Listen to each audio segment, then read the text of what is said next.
All right, this something new. It's called Trap House Slide. And this time, we gonna get that bag. Everybody trap your hands. Crack in your hands. Sugar and toys. Episode 106, Sugar and Toys. Here we are, doing the dance craze that's sweeping the nation and also trap houses around the world. The Trap House Slide. Man, what was the inspiration for that one? I love that one. The Cha-Cha Slide. I mean, it was, this was the Sugar and Toys version of the Cha-Cha Slide with Gucci Mane. Yeah, why is the Cha-Cha Slide so popular? I have no idea. I've never done the Cha-Cha Slide in my life. Anytime when it's like, when I see a bunch of my relatives doing a dance together, I feel like I should not be doing that. It's just, I feel like I have lost all my swag if I join in to that event that's happening right now. You feel like you're in the end credits of like a Shrek movie all of a sudden. Or Tyler Perry. Yeah. But yeah, with this one, I just thought that like, and I love your vocals in it. You know, I mean, I don't know if people at home know, but you've played a bunch of rappers, including in the Boondocks. You did Thugnificent. So I love it anytime you do music stuff and rap stuff. I always think it's like super funny. I don't think I sound like anybody. You know, I definitely don't sound like Gucci Mane. But the thing that I think inspired me to still do these voices, even though I don't think I sound exactly like him, is like when I would watch the Chappelle Show, he never sounded like anybody that he was doing impressions of, and you know, he focused more on the comedy. I love it, and what I love about it is just it touches upon everything from crime, violence, drug addiction, police brutality, but the shit is so lighthearted. And a couple of people that I've shown the piece to, like, walk away, like literally singing about cooking crack. Right. I don't know if you knew this, but the Electric Slide, was about like vibrators and dildos. What? Yeah. It's literally, the Electric Slide is about vibrators. You can look this up, you can Google it, I'm not lying. Did they have vibrators in the 1920s? The 1920s? How old is that shit? Wasn't it like a gas-powered vibrator at that point? Yeah, probably. But that's what it was about. It was about sex toys. Okay. An example of like a piece that completely got rehauled and re-overhauled is this, and it's now it literally went from a zero to a hero in my opinion, is this thing we were calling the Appropriation Committee.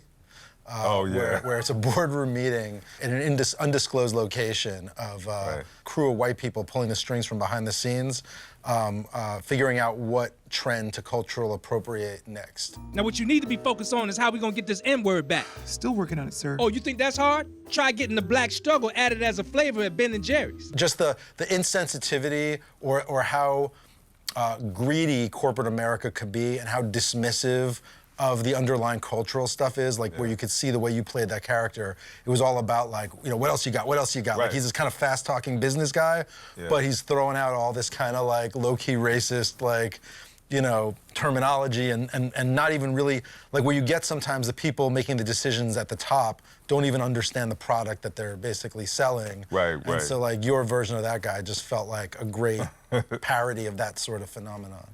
As anyone who watches this show and watches Sugar and Toys know, we got Slink Johnson in the show, who is, one of our favorite performers, maybe best known for his role as Black Jesus, or maybe even better known as Lamar, the character of Lamar in Grand Theft Auto 5. Right. We thought, what a great opportunity to do a piece that kind of captures the Grand Theft Auto video game phenomenon, that also speaks to sort of contemporary Vice magazine-style journalism to sort of show the violence and conditions in the inner cities. I mean, we were thinking a lot about Chicago when we wrote this one, but the idea of what would it feel like to actually be a character living in this world. Well, my day starts when the kid cuts school and comes back after his parents leave for work and turns on his PlayStation. And from that point, anything can happen, dog. Anything. I'm talking about murders, prostitution, drug deals, car accidents, shootings, a real bouquet of violence. What does NPC stand for again? I think it's non-playable character. That's right. Yeah. And those are the guys in a video game that are like kind of walking around, like getting hit by cars and getting shot and like just trying to mind their own business and get through their day. Another sketch in this episode that like again, like not to fucking stand out on your voice and shit, but folks, listen to this man's voice. It is fucking velvety Oh as my fuck. God. Yeah, it's good. Velvety? It's a Velvety- velvety voice. Velvety as fuck. Hey, bitch, that's what you wish for. A sketch that, again, kind of came out of the writer's room. I think it was an Annie Letterman sort of idea of just the idea of a wishing star that's an asshole, basically. Right. And it didn't start out with the star being an asshole. He was more, the wishing star was more like just kind of incompetent, I think. Oh, okay. You know what I mean? And then as we got into it, we figured that more of the comedy was coming from like the star who really has the intention of like fucking up people's wishes. Right. Maybe my favorite 20 seconds of this entire show is when the little boy wishes to be president, gets turned into Abraham Lincoln, and gets his brains blown out. Yeah, it's so fucked up.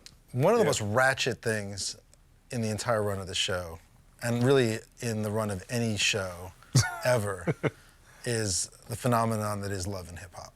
We wanted to like jump into that world, but with cartoon characters, and like, you know, so we started playing with like different iconic families in the cartoon world, basically having them feud and fight with each other, and it was really crazy. Yeah. I just couldn't believe that Wilma was fucking the Great Gazoo. That Behind Fred's back the whole time.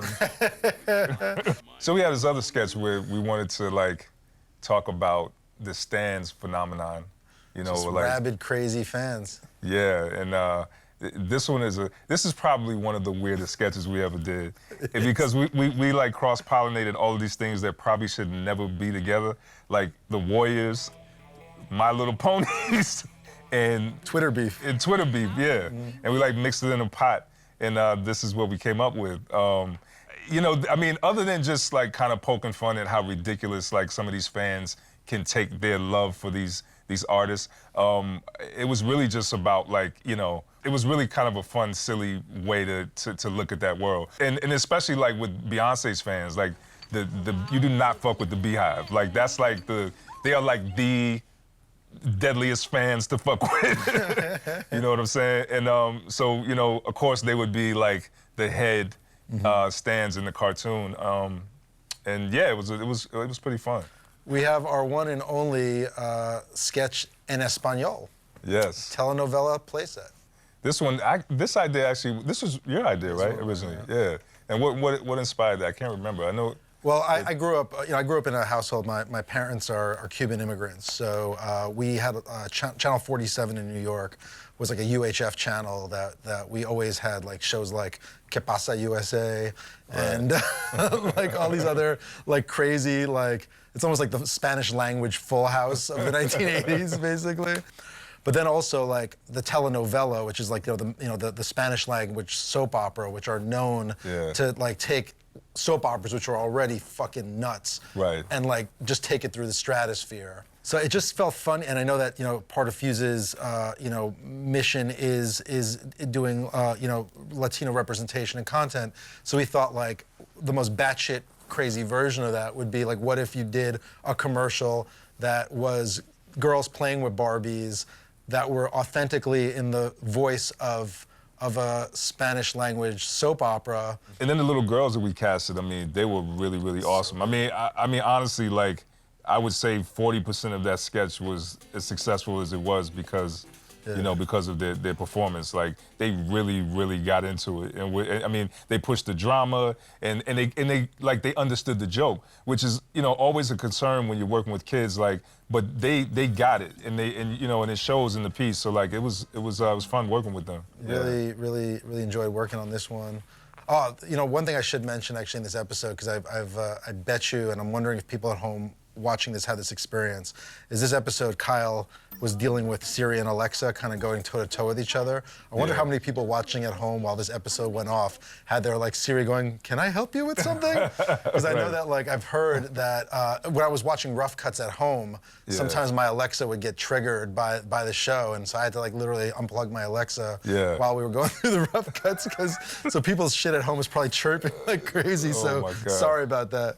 And dude, I was a big fan of the movie Her. Right? Like I thought that was like really awesome. I always wanted to do something in that space, especially with like artificial intelligence being like really popular now, and like what would it be like if like Alexa and Siri actually had like real personalities, and they could get jealous, and they can, you know, be upset and pissed off and post your dick pics without your permission.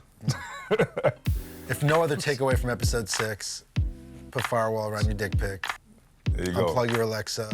And we'll see you next time for the next Sugar and Toys. Sugar and toys. Sugar and toys. Sugar and toys. Sugar and toys. Sugar and toys. Sugar and toys. Sugar and toys. Sugar and toys. Sugar and toys. Sugar and toys. Sugar and toys. Sugar and toys. Sugar and toys. Sugar and toys. Sugar and toys. Pack a bowl. Get the water. Pack a